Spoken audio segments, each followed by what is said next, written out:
Israel has called off a trip to Washington by senior officials after the U.S. decided not to veto a UN resolution demanding an immediate ceasefire in Gaza.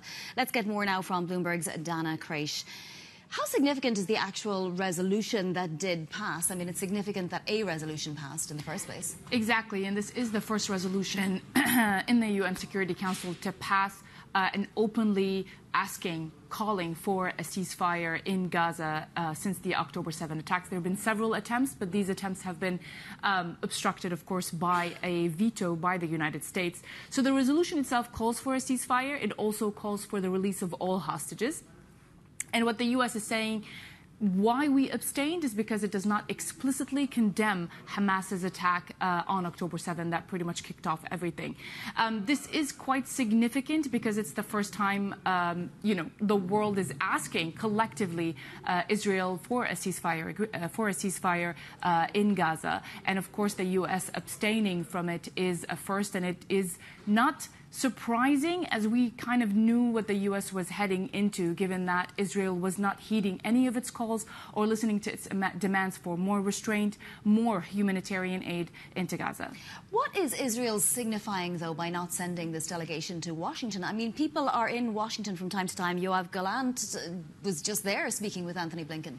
Exactly. Netanyahu did warn right before the Security Council vote that if the U.S. votes in favor, then he would cancel this high-level delegation. They abstained, and so he did. And this high-level delegation is quite significant because they were going to discuss alternatives to the Rafah operation.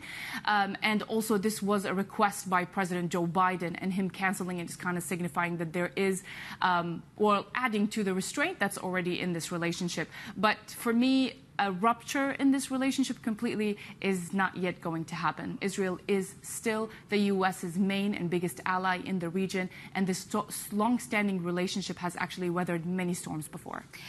If they do invade Rafah, though, in some kind of major capacity, what would that do to U.S.-Israel relations? Well, this is the big question, right?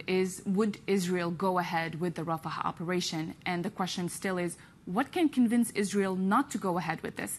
Canceling the delegation really makes it more likely that Israel would go ahead with it.